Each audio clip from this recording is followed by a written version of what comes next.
Hoje eu quero esclarecer para você que nômade digital não é uma profissão, e sim um estilo de vida. Eu vou te explicar de forma detalhada como é a vida de nômade digital nos aspectos burocráticos da coisa. Que tipo de visto você precisa, como você deve declarar seu imposto de renda, ou onde você deve ter sua empresa. Eu vou te explicar tudo o que você precisa saber, principalmente quando você de fato falou assim, opa, eu quero me tornar um nômade digital por anos, eu não quero só passar um mês viajando, eu quero ter isso como meu estilo de vida para vários anos daqui para frente. Esse vídeo vai ser muito importante porque ele tá vindo primeiro nômade digital brasileiro. Então já são desde 2010 aí, já morei em 18 países diferentes, já visitei mais de 50 e eu me considero um nômade digital bastante experiente no assunto, mesmo porque a maioria dos meus amigos também são nômades digitais. Fica ligado que você vai aprender bastante.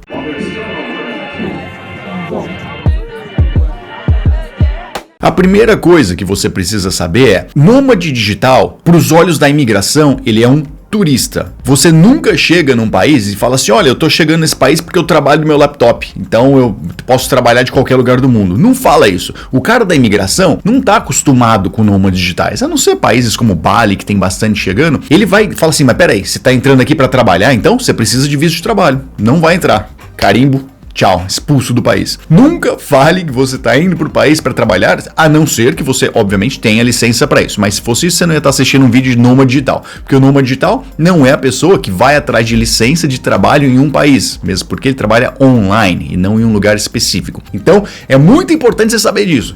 Você, nômade digital, é um turista. Quando você é um turista, você tem que respeitar as regras de turista. Então, alguns países, por exemplo, você vai para a Europa, você tem como brasileiro, o passaporte brasileiro, você pode ficar 3 meses naquele país, ou melhor, dentro da União Europeia. Então, vamos supor que você quer morar na Europa, mas você sabe que só tem esses 3 meses, você tem que dar um jeito de fazer a rotação entre países Schengen e não Schengen. Então Schengen, a área Schengen é uma composição de países ali dentro da Europa, que alguns fazem parte, outros não. Os que não fazem, você pode sair e aí ele zera esse teu prazo aí de 3 meses. Ou melhor, zero não, para de contar. E aí, por exemplo, você quer morar em Budapeste. Esse faz parte da área Schengen da União Europeia. Você pode ficar 3 meses lá. Depois você sai para um país que não faça parte, por exemplo, a Croácia. Você fica lá na Croácia por mais 3 meses. Depois você fica mais 3 meses na Ucrânia, por exemplo, que também não faz parte da área Schengen. E aí você já deu 6 meses, você pode voltar para dentro de algum país da área Schengen, por exemplo, Budapeste. Então os nômades têm que estar adaptados a fazer essas rotações de países. A mesma coisa se você quer morar em Bali. Bali vai ter uma diferencinha que você pode pagar um visto lá no início, isso está sempre mudando, tá? Melhor você pesquisar, mas você paga acho que $50,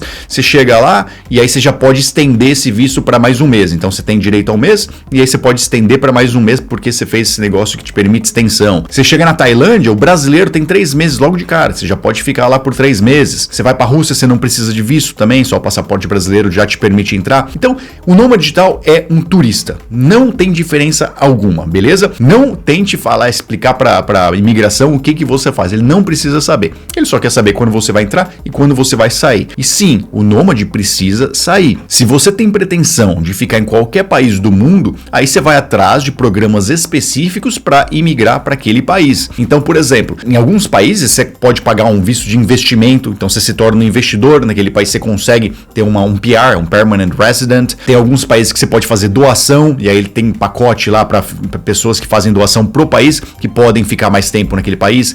Cada país tem o seu jeitinho de ficar de forma totalmente legal, mas você faz isso depois, tá? A não ser que você já saiba que é mudar lá. Mas o que eu recomendo é, você vai para um país, você vive lá a tua vida como turista, por um tempo específico, gostou bastante, vai atrás de estender aquilo, vai atrás de formas legais de estender. Eu recomendo para você, nômade, nunca ficar ilegal em um país. Não vale a pena, porque você vai ser impedido de entrar nele de novo. E eu tenho minha própria experiência com isso. Tem até um vídeo aqui que eu mostro como eu fui banido por 7 anos do Canadá, e eu sou muito triste por isso. É um país fantástico e eu acabei abusando das regras deles. Evite muito isso. Outra coisa que você precisa saber como nômade digital: declaração definitiva de saída do país. Isso é importante você fazer quando você acha, ou quando você já de fato tá chegando a ficar vários anos fora do Brasil. Quando você vai ficar 1 ano, alguma coisa desse tipo, eu acho que não é algo que você precisa se preocupar tanto, tá? Não é algo que o governo te força bastante, fala, não, você tem que fazer isso, senão você vai pra cadeia. Não tem nada disso. Mas se você vai ficar 5 anos fora do Brasil, você não pretende passar mais de 6 meses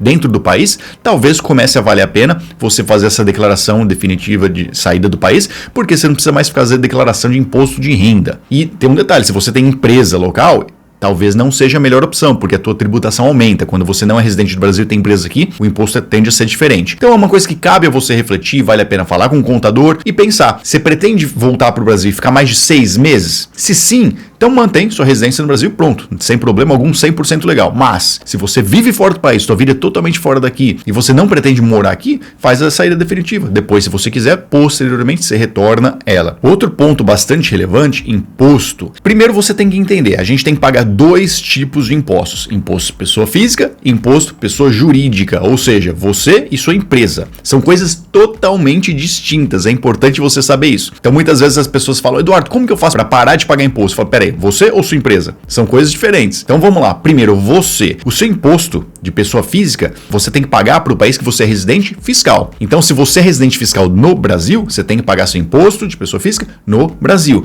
Se você deu saída definitiva do Brasil e fez a cidadania ou a residência em outro país, aquele país agora você vai ter que pagar teu imposto. Existe sim a opção de pessoas que não têm residência em nenhum país. Isso acontece bastante com o nômade digital. Ou eles fazem países que são mais abrangentes de forma que você não tenha que pagar imposto, tipo Paraguai, o México. Então você vai lá e transfere sua residência para esses lugares. Mas eu conheço bastante nômade que simplesmente não tem residência nenhuma. Eles falaram pro país dele, ó, não vou mais morar aqui e acabou. E aí eles ficam pelo mundo. Aí, o que acontece com esse cara? Ele não paga nenhum imposto de pessoa física. Qual o problema de você não ter residência? Bancos.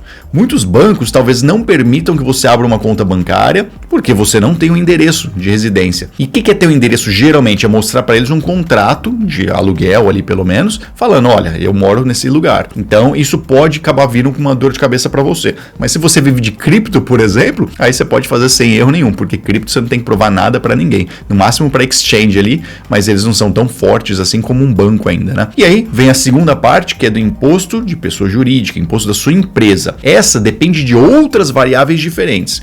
Pode sim depender da sua residência, pode depender de onde estão seus clientes, pode depender de onde estão seus funcionários, caso você tenha, e de onde você passa a maior parte do seu tempo também. Porque muitas vezes a sua residência legal num país não é necessariamente o país que você fica mais tempo. Então tem todas essas confusões aí. O que muita gente gosta de fazer é ter uma empresa numa LLC americana, por exemplo, ou uma empresa em Londres, no Reino Unido, porque lá a taxa de tributação não é tão alta também. Tem gente que prefere fazer em Singapura. Hong Kong antigamente era uma opção também, mas hoje em dia está um pouquinho mais burocrático. Então o que você tem que fazer é, baseado nesses critérios que eu mencionei, encontrar qual tem a melhor tributação para sua empresa. É isso que você deve fazer. Então, se você tem funcionários nos Estados Unidos, talvez não seja a melhor opção nos Estados Unidos, porque você vai ter que pagar imposto lá. Mas se você não tem vínculo algum com os Estados Unidos, talvez você pague 0 de imposto, dependendo do seu esquema que você fizer. E sempre de forma totalmente legal, tá? Offshore não é uma coisa ilegal, é que as pessoas veem tanta gente lavando dinheiro e tal, em filme, mas não tem nada de legal. Você tem o direito de ter uma empresa fora do país, que é o que eu recomendo para um nômade digital que não mora mais no Brasil. Eu não vejo necessidade de você ter uma empresa no Brasil que é tão complexo assim de tirar o dinheiro daqui, já que você tem que pagar sua despesa internacionalmente. Eu realmente acho que vale a pena você começar a pesquisar outro país para você ter sua empresa. Estônia também está ficando bastante conhecido, Portugal começou a aumentar bastante, Malta também. Então tem vários lugares pelo mundo que depende muito da sua situação. O que você faz, onde seus clientes estão, qual que é seu passaporte, também é muito importante. Então tem dessas variantes. Ou seja, ser um nômade digital não é complexo. Claro que na hora que você entra na questão de tributação, você vai ter que fazer uma pesquisadinha específica ali. Mas de modo geral, você é um viajante. Nada mais é que um turista. E aí vem a pergunta, Eduardo, mas que trabalho que eu preciso ter para ser um nômade digital? Não importa. O segredo do nômade digital é ter tempo para poder viajar quando ele bem entender. Ele não é preso em um escritório, em uma cidade específica. Então esse cara tem a oportunidade de amanhã, se quiser ir para Barcelona almoçar, ou depois de amanhã ir para Roma jantar, ele pode fazer isso se ele quiser. Claro que vai depender da condição financeira. Mas o nômade digital, ele é um turista que pode trabalhar do laptop dele quando ele quiser e de onde ele quiser,